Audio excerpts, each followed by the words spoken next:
हमारे व्यस्त जीवन में ईश्वर की आवाज़ बहुत बार बहुत अच्छी चीज़ें बताई जाती हैं, काम की चीज़ें बताई जाती हैं, लेकिन हम वही सुनते हैं जो हम सुनना चाहते हैं।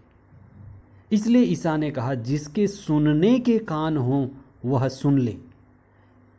शिष्यों को प्रभु यीशु ने अपने दुख भोग और क्रूस मृत्यु के बारे में बताया, दूसरी बार बताया, लेकिन वे उसे समझ नहीं पाए और वे शायद समझना नहीं चाहते थे, क्योंकि ईसा के शिष्य इस बात में उलझे हुए थे कि जब ईसा का राज्य आएगा तो उनको क्या क्या लाभ होगा, ईसा के राज्य में कौन बड़ा होगा, उनको कौन सा पद मिलेगा, कौन ईसा के दाएं और बाएं बैठेगा।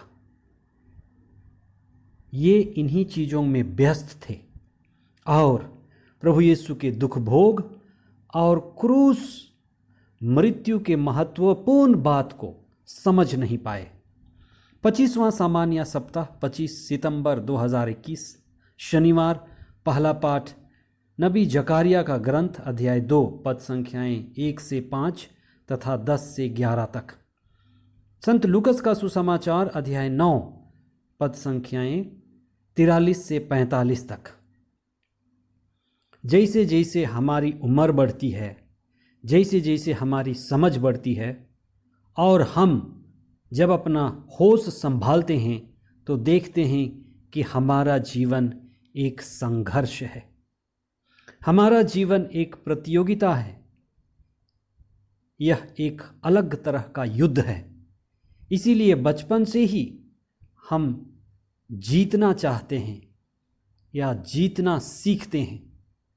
हमारी शिक्षा प्रणाली भी यही सिखाती है, जीना है तो जीतना है, संघर्ष ही जीवन है। जीत दो तरह की होती है। एक जीत बाहरी जीत है, जिसे हम कह सकते हैं जग जीत, दुनिया को जीतना, जैसे चुनाव जीतना, क्षेत्रफल जीतना, प्रतियोगिता में नाम पद पैसे जीतना, संसार को जीतना।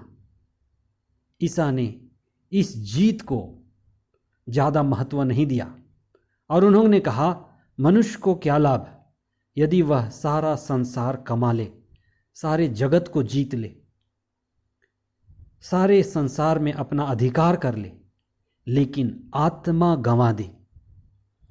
ईसा के जीतने की दिशा अलग थी, वो भीतरी थी। ईश्वर मनुष्य का हृदय जीतना चाहता है। ईसा ने प्रेम के द्वारा, आत्म त्याग और आत्म बलिदान के द्वारा, अपने दुख भोग और क्रूस मृत्यु के द्वारा मानव जाति के पापों के मूल्य को चुकाया और मनुष्य के हृदय को जीता। ईसा ने हमारा दुख स्वयं के ऊपर लिया और हमें मुक्ति दिया कि हम ईश्वर को पा सकें और ईश्वर के साथ जुड़कर अपना जीवन बिताएं। प्रभु यीशु ने दूसरी बार अपने दुख भोग व मृत्यु की घोषणा की, पर चेले दुख भोग के प्रति गंभीर नहीं थे, उदासीन थे। सुसमाचार के मुख्य अंश। ईसा ने अपने शिष्यों से कहा, तुम लोग मेरे इस कथन को भली भांति स्मरण रखो, मानव पुत्र मनुष्यों के हवाले कर दिया जाएगा। परंतु यह बात उनकी समझ में नहीं आ सकी। इसका अर्थ उनसे छिपा रह गया और वे इसे नहीं समझ पाते थे। धर्म ग्रंथ में जो विषय बार बार दोहराया जाता है, वह धर्म ग्रंथ का बड़ा महत्वपूर्ण विषय होता है। प्रभु यीशु का दुख भोग, मृत्यु और पुनरुत्थान हमारे विश्वास का रहस्य है और इस वाक्य को हम महावाक्य कह सकते हैं, जिसको कम से कम 3 बार स्पष्ट रूप से ईसा ने अपने शिष्यों को जोर देकर कहा कि मानव मुक्ति का मार्ग क्रूस के रास्ते ही गुजरेगी। शिष्यों को दुख भोग और ईसा की क्रूस मृत्यु का समझ नहीं आ रहा था, ना वे समझना चाहते थे, क्योंकि शिष्य अपने ही बातों में उधेड़ भून में लगे हुए थे कि ईसा के राज्य में उनको क्या लाभ होने वाला है, कि कौन उनके बीच सबसे बड़ा होगा, कि किसको कितना बड़ा पद मिलेगा। शिष्यों का ध्यान हवाई किला बनाने में बीत रहा था। अतः ईसा इस बात को स्पष्ट कर देना चाहते थे कि मुक्ति का मार्ग क्रूस का मार्ग है। इसीलिए संत पौलुस कहते हैं, हम ना तो प्रज्ञा का प्रचार करते, ना चिन्ह और चमत्कार का प्रचार करते,